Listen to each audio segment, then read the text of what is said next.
No one noticed when he arrived. It was always too early to draw attention. The lights were still off, the hallway silent, the coffee still too hot for those who would arrive later. He would sit down, turn on his computer, and begin what he did every day, keeping everything running. He didn't occupy a large office.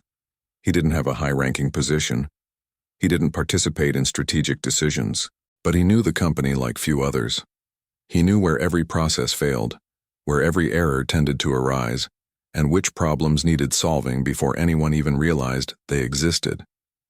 While others appeared only when something was already wrong, he worked so that nothing would go wrong. His name was rarely mentioned, but his work was in everything. When a system didn't crash, it was because of him. When a deadline was met, his invisible hand was there. When a client praised efficiency, no one knew that result passed directly through him. He didn't complain. He didn't demand recognition. He didn't give speeches. He simply did what needed to be done. While some arrived late, he had already resolved half the day. While others discussed ideas in long meetings, he transformed real problems into silent solutions. He was the kind of employee who doesn't stand out, but sustains everything.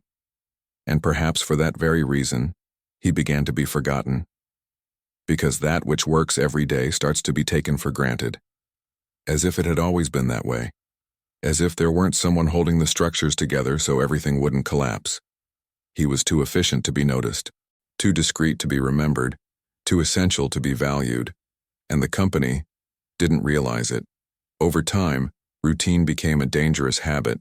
Everything worked, results appeared, problems were solved before they even took shape, and gradually, that silent efficiency stopped being seen as a merit. It became just normal. No one asked how things went right anymore. No one was interested in the effort behind the stability anymore. In meetings, they talked about innovation, growth, cuts, and numbers. They talked about people who stood out, positions that impressed, and ideas that sounded beautiful on paper. But they didn't talk about him. He was there. He had always been there. But he wasn't remembered when it came to value. His work wasn't visible. It didn't earn applause. It didn't create internal headlines. It was functional, and that, ironically, began to count against him. When talk of cost reduction arose, his name wasn't defended. Not out of malice, but out of forgetfulness. After all, if everything worked without noise, it was easy to believe that nothing depended on someone specific. He noticed the change. He felt it in the distant gazes, in the lack of questions, in the absence of invitations. But he kept doing what he always did, working with the same care, with the same responsibility, with the same dedication of someone who believes that effort speaks for itself, except it doesn't always speak. In environments where value is measured by how much someone shows up, those who sustain in silence risk being seen as expendable.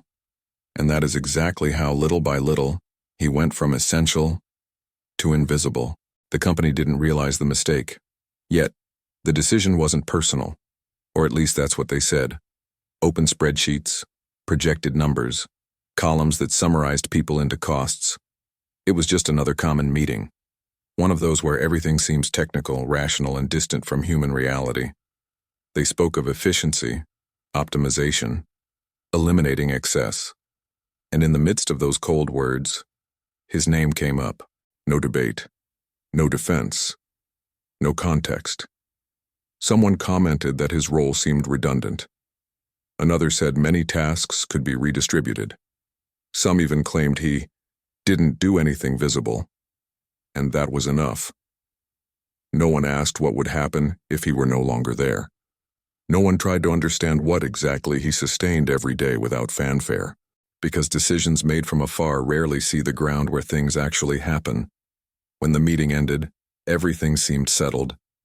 One more cut, one more saving, one more name crossed off the list. He was called hours later. He sat across from someone he barely knew. He heard canned phrases, words trained to sound human but void of truth.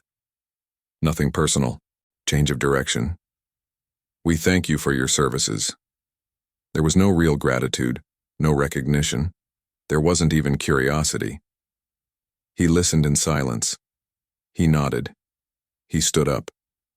He left the room as he had always left everything in his professional life, without drawing attention, taking with him the knowledge that was never recorded, the shortcuts only he knew, the solutions that weren't in the manuals. That day the company believed it had saved money, and he simply left. On the first day without him, nothing seemed different. Systems turned on. People arrived. Coffee was served. The company breathed a sigh of relief. Everything kept working. On the second day, small delays began to emerge. A report that was always ready early took longer than expected. A simple process had to be redone twice. Nothing serious, just details. On the third day, an error went unnoticed. One of those he used to fix before anyone even noticed. But now there was no one looking with the same care. The problem advanced silently, growing slowly. People began to find it strange. This never happened before. Could it be a system failure? Did someone touch something they shouldn't have? They tried to fix it. They improvised. They used quick fixes. But quick fixes didn't sustain what was previously maintained by deep knowledge and constant attention. What once seemed automatic now required effort, time, and meetings. By the end of the week, the phone rang more than usual. Clients began to question deadlines.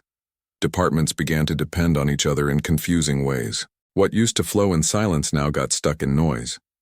Someone mentioned his name almost by chance. Didn't he handle this? The question hung in the air, unanswered. Because when someone does their job too well, they create the illusion that they aren't necessary, until they are no longer present. And then the absence reveals what the routine used to hide. The company was starting to miss him, but it still didn't understand the magnitude of the mistake. The following week, what were once just signs became real problems. A system went down for hours. An important deadline was missed. A long-time client threatened to break the contract. Now there was no way to pretend it was a coincidence. Meetings began to multiply. People spoke all at once, tried to find someone to blame, sought quick solutions for something that never needed a solution before, but no one knew exactly where to start. Procedures existed on paper. Manuals were updated.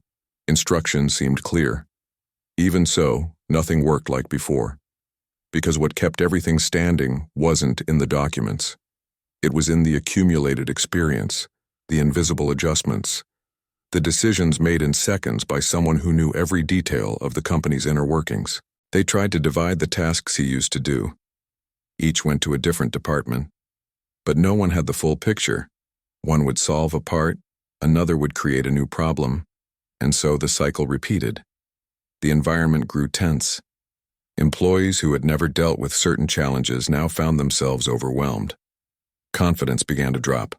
The sense of security gave way to uncertainty, and then someone said out loud what many were already thinking. Since he left, nothing works right anymore. Silence took over the room. It wasn't nostalgia, it was a realization.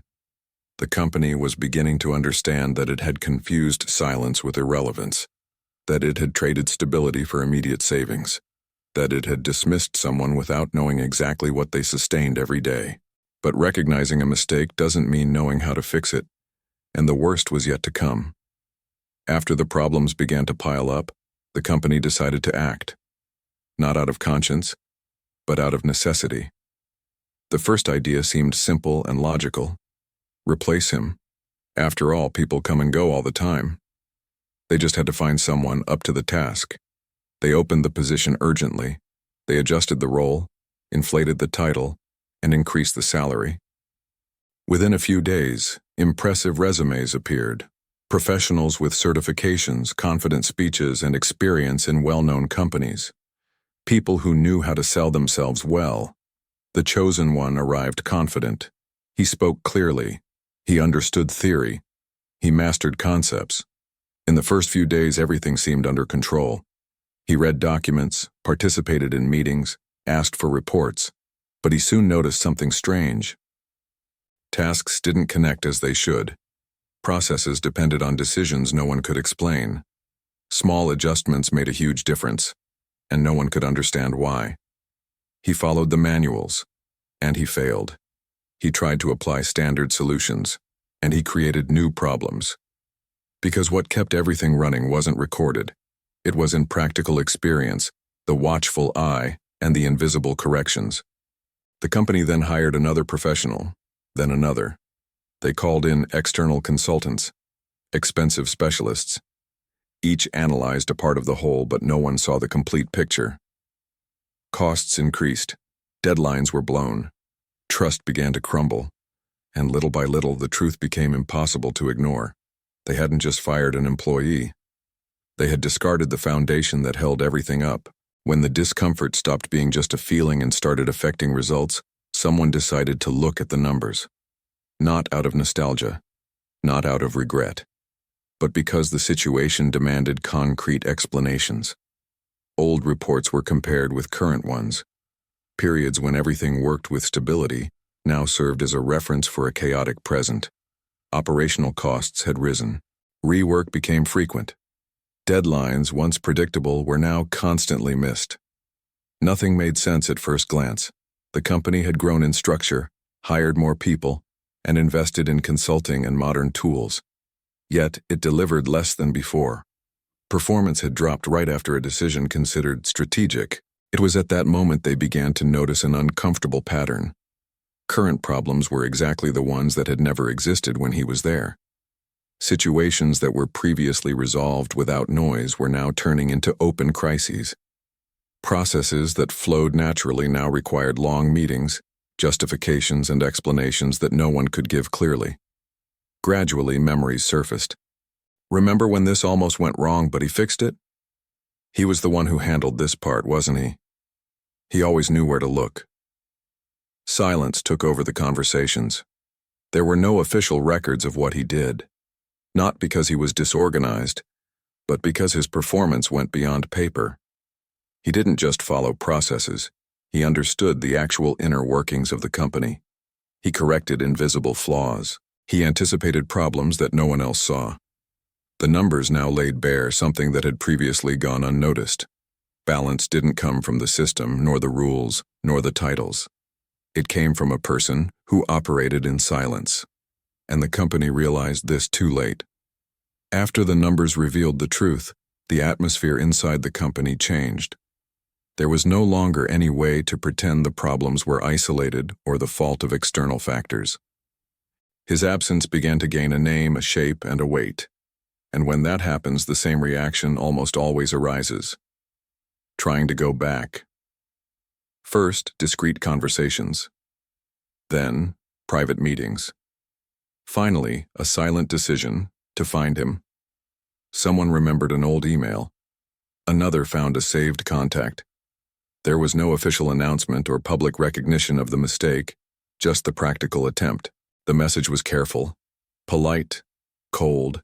It spoke of new opportunities, it spoke of open doors, it spoke of a new beginning, but it did not speak of an apology.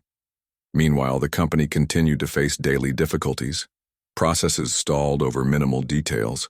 Simple decisions took days.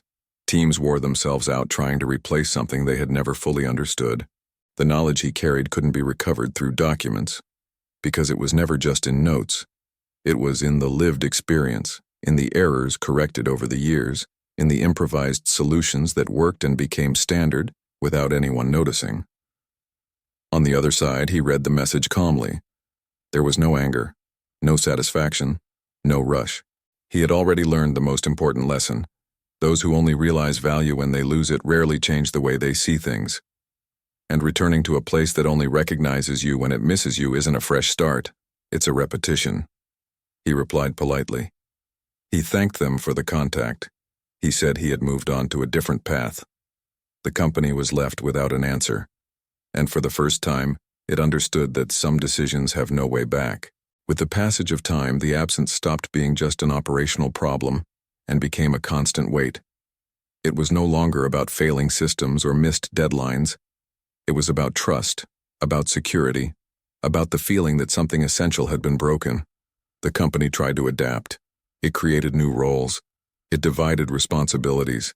It established stricter controls. Everything seemed organized on paper, but in practice nothing flowed as before. The more they tried to compensate, the more evident it became that the problem wasn't a lack of people. It was a lack of understanding. Employees began to feel the impact. Pressure increased. The fear of making mistakes became routine. Where there once was stability, there was now tension.